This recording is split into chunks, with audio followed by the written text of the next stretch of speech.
All right, so like I said, my name is Jae Puckett. My pronouns are they, them. I'm an assistant professor at Michigan State University in the Ecological Community Psychology program. And I'm going to be presenting today about responding to socio-political events impacting trans and gender diverse clients.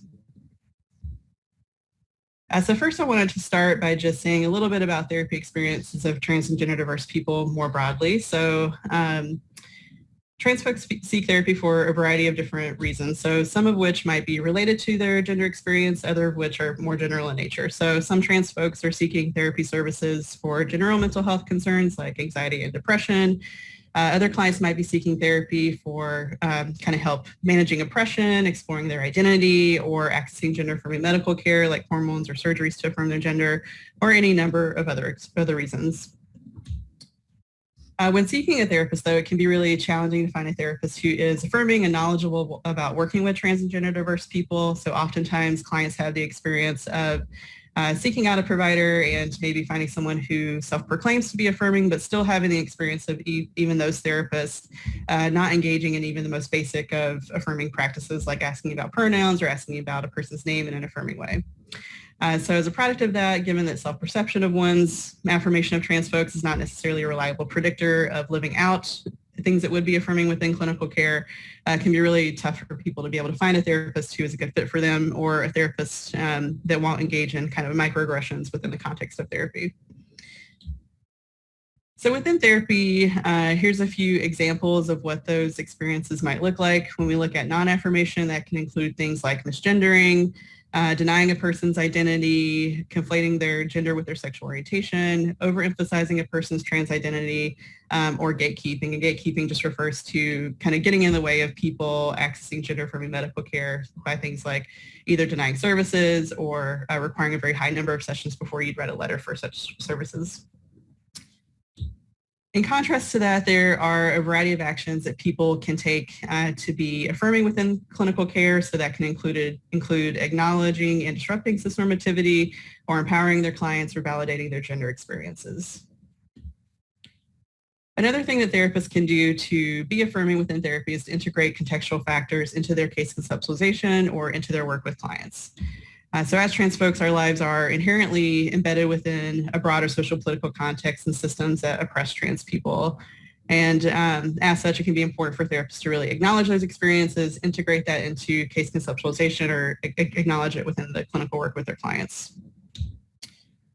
So here are just a few examples of social political events that might impact trans clients. So one example is the 2016 election, and with Trump's administration, the rise in sexism and acts of violence against trans people.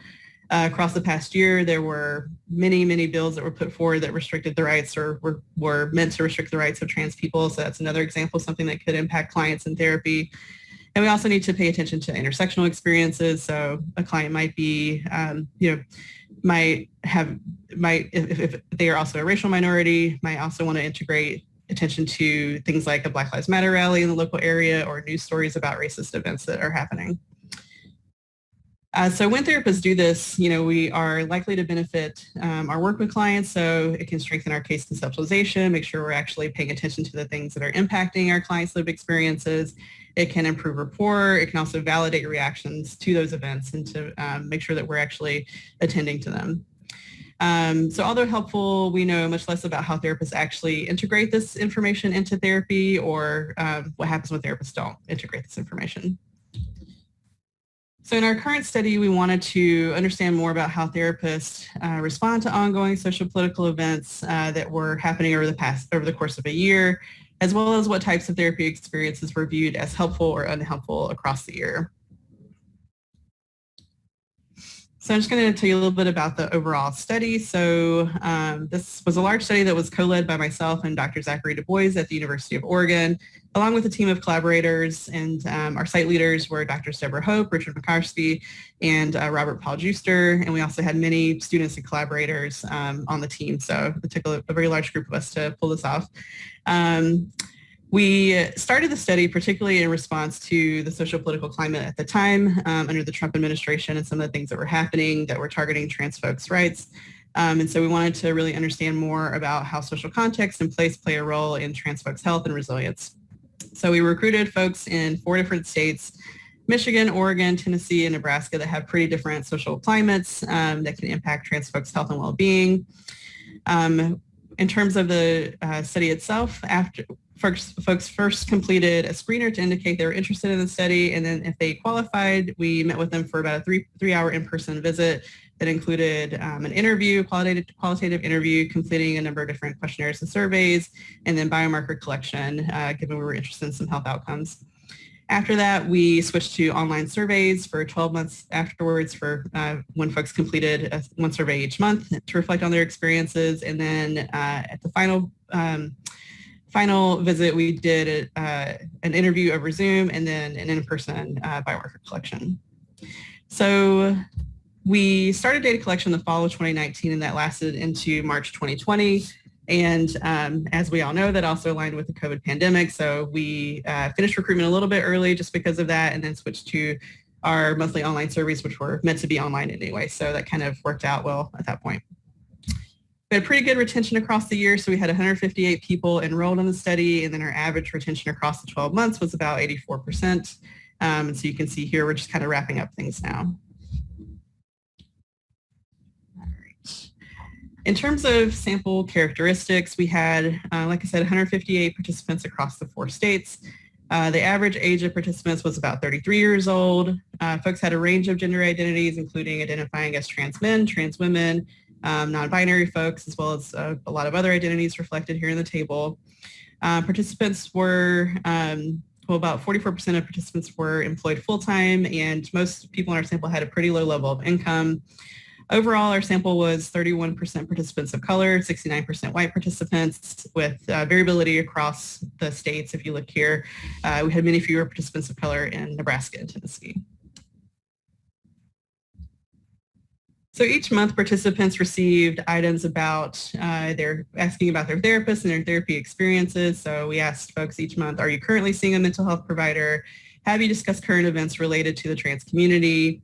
If so, please explain what these conversations were like and how you felt about your therapist's response on these issues.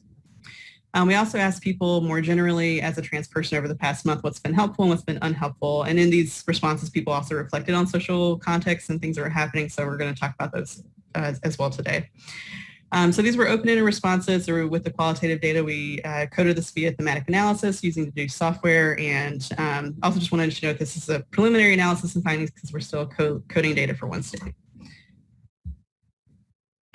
So this graph shows the percentage of participants who took each monthly survey who reported being in therapy. So at baseline, about half the sample was in therapy, and so that continued to be about the same across the 12 months of the study. We also, just to show you as well, of those who were in therapy, we wanted to show how many people had discussed current events with their therapist. So of those who were in therapy, it hovered around a little less than half of therapists each month acknowledging something about current events, and then looking overall at how many therapists discussed a current event. Overall, about 79% of folks had a therapist who mentioned some kind of a current event across the course of the year. So overall, about 79% of people mentioned something. In terms of the number of responses, there were written responses to the questions that we're going to be looking at. There were about 300 to the questions about current events. 658 people responded about experiences that were helpful, and then 615 to experiences that were unhelpful. So I'm going to start with therapist responses to current events, and these are kind of grouped the responses into different themes with categories within each response. So I'm going to show you the categories and talk about a couple of the responses that were in each theme, and show you a few quotes that align to those. So first we're going to look at responses to current events, and the first theme is related to kind of negative responses to current events. So this included when therapists kind of conveyed a lack of understanding about current events that were going on. So this participant wrote, I felt my therapist was more sympathetic than empathetic. Sympathy still helps, but it would help more to talk to someone who knows what it's like to be trans. There are also some responses that kind of align to ruptures in the relationship. So this participant wrote, my recently retired therapist tried to get me to openly forgive Trump enablers. I answered with a question: how would you feel if I came to you and said, I'm voting for a man who has taken your rights away from you and plans on destroying your very existence, but let's still be friends. I have a right not to like people. She changed the subject and the following week announced that she was retiring. Participants also wrote about having to educate their therapist. So this participant's response reflected that. So, quote, she is well educated but does not have firsthand knowledge, so I often educate her. This theme also included other types of responses like challenges of the virtual sessions, therapists kind of responding with platitudes when conversations about current events were happening, and a reluctance to address politics. Participants also reported a range of general therapeutic responses that were positive when discussing current events. So this included things like their therapist conveying empathy, such as here, my therapist has been empathetic to concerns about violence against trans community and domestic terrorism. Other folks responded reflecting on their alliance. So this person really loved their therapist. They were like, my therapist is amazing. I wish there were more like her. She's amazing at meeting me where I am and listening to what I want and need. Other participants reflected on their therapist kind of helping them with coping skills. So this person wrote, I've been discussing my day-to-day anxieties and how they relate to my transness. My therapist has encouraged me to journal as a way to have a more objective look at my thoughts. Other types of responses here were things like feeling listened to, feeling validated, having space to just vent about what was happening, having room for emotional exploration, and their therapist encouraging connections with others. There were other responses that specifically integrated a focus on systems and context. So this included when therapists explicitly highlighted systems of oppression that were impacting their clients. This is an example from one of the participants. So they wrote that I talked about the LGBT Supreme Court case, the racism and sexism baked into our legal system, and how much I hate dealing with cops. She was understanding and supportive. Another example of responses is category of staying informed, so feeling that their therapists were up to date on what's happening, such as this participant's response. Participants also reflected on kind of sharing views with their therapist, so feeling like they were on the same page about a certain topic. So this participant wrote, we talked about conversion therapy legislation getting passed in our city, which happened a few weeks ago. My therapist testified, which makes me trust and respect them.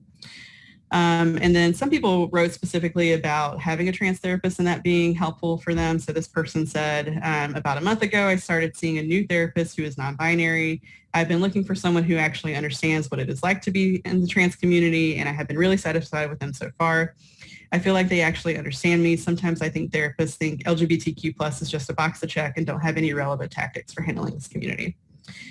Other examples of responses that integrated context were things like acknowledging specific events, acknowledging intersectional experiences, celebrating political or social advances, so positive things that were happening, and then demonstrations of allyship by cisgender therapists.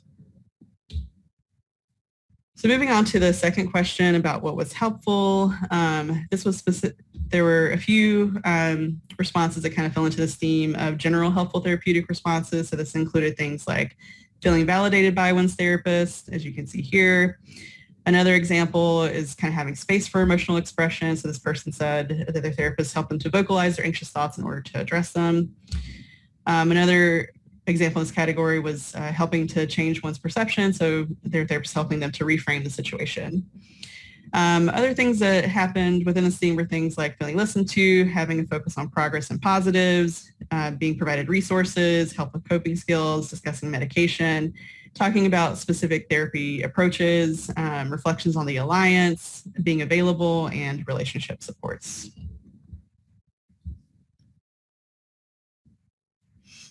Participants also reported a range of helpful experiences that were specifically identity related. So this included things about their therapist facilitating access to gender affirmation. So this included an example here of a therapist writing a letter to support a person getting access to hormone therapy. It's also included therapists inquiring about affirming language, such as here, and double checking what pronouns a person uses. They also can include things like asking that at the start of therapy and then asking about that later on. There also were other reflections on kind of identity-based conversations. So this person wrote, a very helpful thing that we discussed in the past month was how certain parts of my body make me feel disgustingly masculine and what I can do not to be bothered by them as much. This is one thing that's been weighing on me a lot over the past month, so it was especially helpful when we discussed it. Other things that fell into this theme were things like using affirming language. So sometimes people's therapists might ask about affirming language, but then not follow up and actually use that affirming language. So that's why there was kind of a separate category there.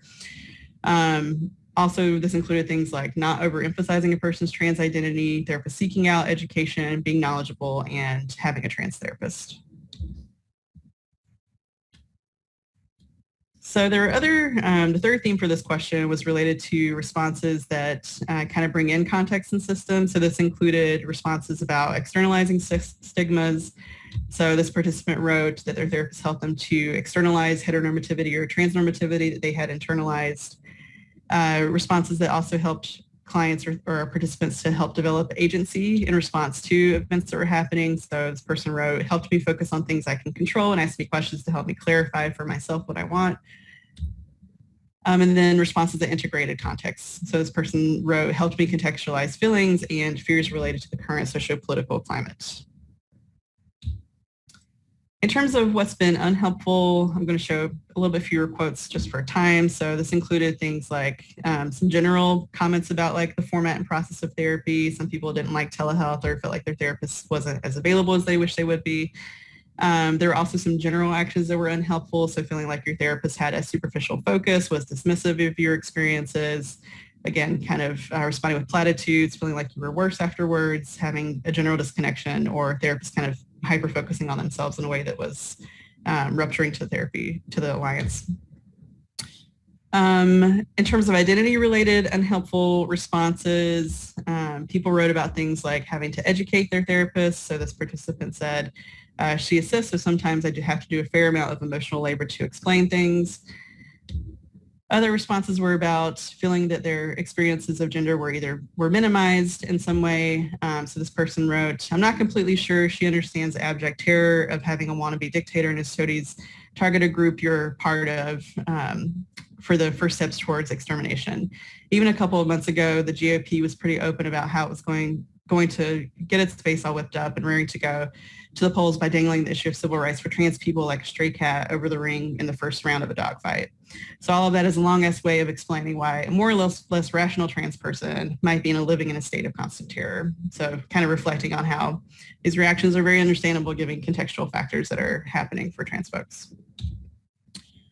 Other people wrote about experiences of gatekeeping. So this person wrote, she told me that she has to see clients for 10 sessions before writing them a letter of support for testosterone. And when I pushed her on that, being gatekeeping, she agreed and emphasized her need to be transparent. I continued to push her to change what she says. So what she says to say she doesn't write letters for people who she doesn't see regularly, she finally ended up agreeing to that. So it sounded like this was something that the therapist had kind of public facing that eventually the client or participant got them to change actually. So some other examples of unhelpful experiences are things like misgendering, overemphasizing a person's gender, lacking knowledge about trans folks' experiences, and inter-community disconnection. So that includes things like having a trans therapist, but there being some disconnection there, maybe related to judgment or something like that, or feelings of judgment. So I just wanted to highlight a couple of takeaways in the last minute here. So across these responses, we see that both general therapy skills and specific knowledge about trans folks' experiences are both important, and that, integrating systems and context can be handled poorly. So sometimes this can happen in ways that really invalidate people's experiences. And there's also kind of this delicate balance to play between integrating a person's trans identity, but not like overly emphasizing it in a way that's also marginalizing. So just to kind of summarize, I think if we're looking at integrating contextual factors into therapy based on these particular results, it kind of emphasizes the importance of staying aware. So as a cis person, for folks who are cis, there's going to be the privilege of not having to know what's going on for trans folks. And so I just wanted to kind of emphasize that if you are a trans therapist, there has to be kind of this intentional and repeated efforts of actually staying aware about like what's happening in the community so you even know what could be impacting your clients, And that's not just related to working with trans clients, but I think, for folks across other marginalized identities, being aware of the issues that are impacting racial minority clients, as well, and thinking about intersectional experiences. So these results also kind of emphasize the importance of being able to name these factors and the events that are kind of happening, understanding systems of power and privilege and oppression and how those shape not only your clients' experiences, but your own as a therapist and how you approach therapy with your clients. And then being able to place a person's mental health and lived experiences within that context so that you can not invalidate those experiences or pathologize people's experiences that can be understandable reactions to what's happening around them. And then finally, kind of focusing on empowerment and agency. So lastly, I just wanted to thank the many collaborators that were involved in the study. We had a very large group of folks who were involved and contributed in some ways. So I want to thank them for their time and efforts, as well as those of our participants.